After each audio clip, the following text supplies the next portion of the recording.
Hello listener and viewers, Vinod Kumar Garg this side.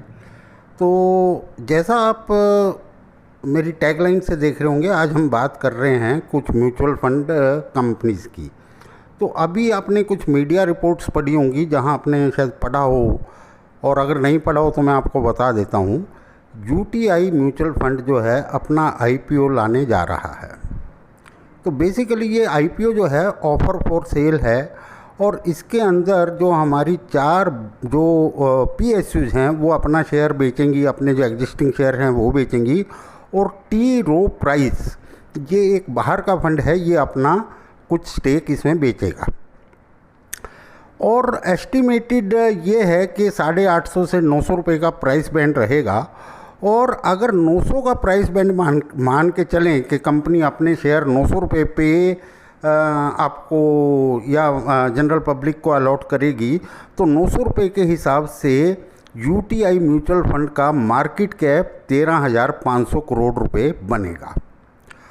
और इसके अंदर क्यूमुलेटिवली सामूहिक रूप से 3,89,87,081 shares SBI, LIC, bank of Baroda, PNB और टी रो प्राइस अपने शेयर बेचेंगे।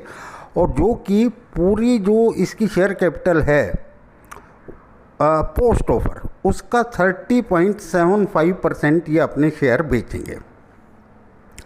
तो दोस्तों थोड़ा सा म्यूचुअल फंड के बारे में बताएं तो ये तीसरी कंपनी होगी जो कि अगर ये पब्लिक इशू आ जाता है, ये ऑफर फॉर सेल आ जाता है और ये शेयर लिस्ट हो जाता है, तो स्टॉक मार्केट्स के ऊपर ये तीसरी म्यूचुअल फंड की कंपनी होगी। तो पहली कंपनी हमारी जो है, वो जो लीडर है वो है एचडीएफसी एसेट मैनेजमेंट कंपनी, दूसरी है Nippon India asset management company, जिसको नैम से भी जानते हो, या पहले उसका नाम Reliance Nippon asset management company था, और तीसरी हो जाएगी यूटीआई म्यूचुअल फंड।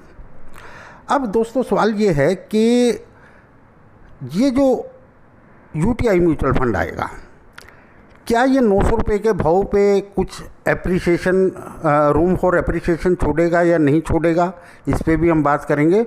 और इस यूटीआई म्यूचुअल फंड से दूसरे जो म्यूचुअल फंड जो लिस्टेड कंपनीज हैं उन पे क्या फ़र्क आएगा, इसको भी हम समझने की कोशिश करेंगे।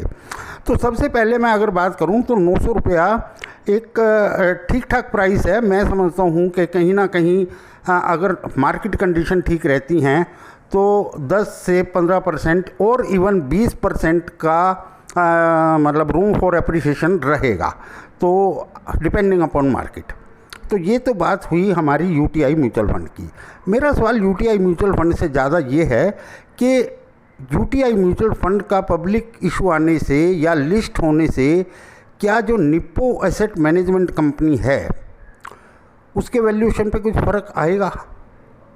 उसके लिए मैंने एक टेबल आपके लिए बनाई है और वहाँ से हम कुछ रिजल्ट लेंगे, ठीक है। अब उस टेबल को अगर आप देखें, ये टेबल अगर आप देखें तो इसमें कोई हमने कैलकुलेशन नहीं करी। इसको मैं समझाने से पहले कुछ और चीज़ आपसे कह दूं कि डिफरेंट बिजनेसेस या डिफरेंट बिजनेस मॉडल के वैल्यूएशन के डिफरेंट कुछ तरीके होते हैं, कुछ पैरामीटर होते हैं।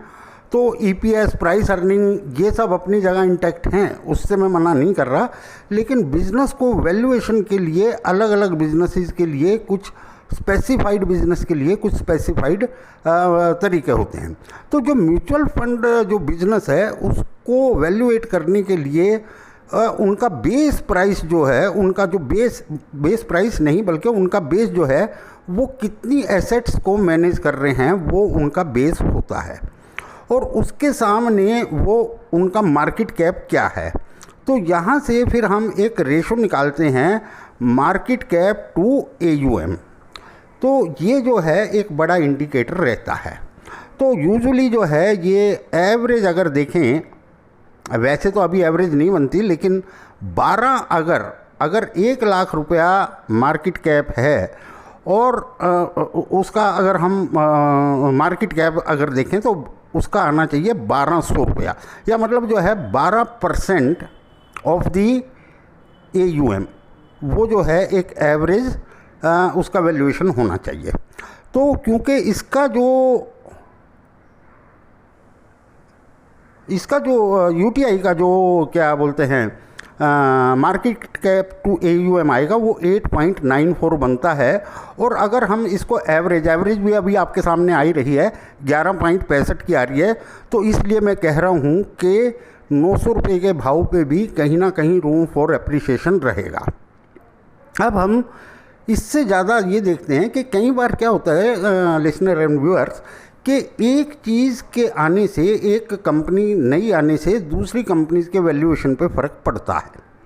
तो यहाँ भी मेरे को कुछ वैसा ही होता हुआ शायद दिख रहा है, और इसके लिए मैंने ये टेबल आपके लिए बनाई है। इसको अगर आप देखें तो HDFC के AUM जो हैं 31 मार्च 2020 को 3,19,000 करोड़ के हैं, और आज की तारीख में जो मार्केट कैप है HDFC AUM का, HDFC एसेट मैनेजमेंट कंपनी का, वो 52,000 करोड़ रुपया है। तो मार्केट कैप टू AUM इसका 16.3% है। फिर निप्पो एसेट मैनेजमेंट कंपनी के जो AUMs हैं वो 2,55,000 करोड़ के हैं, और इसका आज का मार्केट कैप है 18,985 करोड़ रुपया, जो कि एम कैप टू AUM बन जाता है 7.44%। और UTI का एस्टिमेटेड जो मार्केट कैप बनेगा लिस्टिंग के टाइम इस भाव पे वो 13,500 करोड़ का एस्टिमेटेड है, और इसके जो एसेट अंडर मैनेजमेंट हैं वो 1,51,000 करोड़ के हैं। तो इसका जो मार्केट कैप टू AUM है वो बन रहा है 8.94। तो अब अगर आप देखें तो HDFC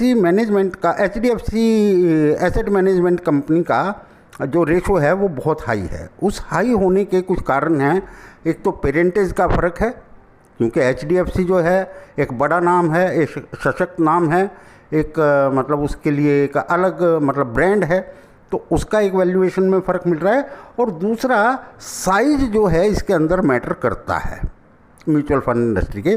तो क्योंकि HDFC एसेट मैनेजमेंट कंपनी जो है वो लार्जेस्ट फंड मैनेजर है, तो उस चीज़ का भी इसको कुछ वैल्यूएशन के अंदर उसका प्रीमियम मिलता है। अब इसको हमने एक एवरेज करा है।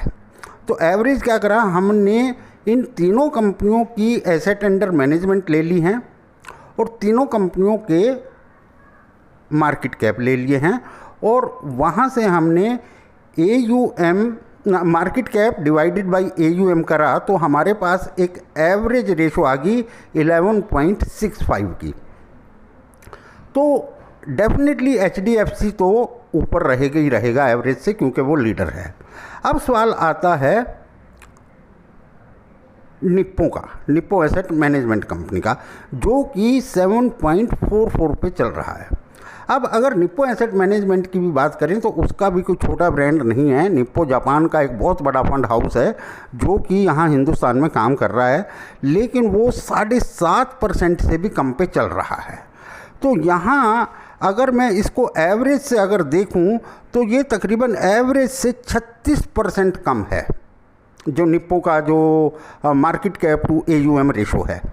ठीक है, तो यहाँ इसलिए मेरे को ये लग रहा है कि कहीं ना कहीं अगर यूटीआई म्यूचुअल फंड का पब्लिक इशू आ जाता है और वो लिस्ट हो जाता है थोड़े से प्रीमियम पे, जो मैं 10 से 12-15% का कह रहा हूँ, तो डेफिनेटली वो अपने लिए तो प्रीमियम मतलब अपने लिए तो इन्वेस्टर के लिए कुछ वेल्थ क्रिएट करेगा 10-12-15% की, लेकिन डेफिनेटली मेरे को जो लग रहा है वो निप्पो एसेट मैनेजमेंट के वैल्यूएशन भी ज़रूर सुधारेगा। तो दोस्तों ये मेरी एक ऑब्जर्वेशन है और आप इसको आप भी थोड़ा स्टडी करें। दूसरी चीज़ ये है कि ये जो भी मैंने प्रेजेंटेशन या जो भी मेरे व्यूज़ हैं, ये मैं किसी भी कंपनी के शेयर को ख़रीदने सब्सक्राइब करने की कोई मेरी रिकमेंडेशन नहीं है। ये केवल एजुकेशनल पर्पज़ के लिए ये मैंने आपके सामने चीज़ रखी है। और दूसरी चीज़ ये है कि अगर आपको मेरी ये वीडियो पसंद आई है तो आप कृपया इसको शेयर करें, अपने जो भी दूसरे फ्रेंड सर्कल है जो और हैं तो उनसे शेयर करें, ताकि ज़्यादा से ज़्यादा व्यूज़ हमें मिल सकें। और आप सब्सक्राइब का बटन दबाएं।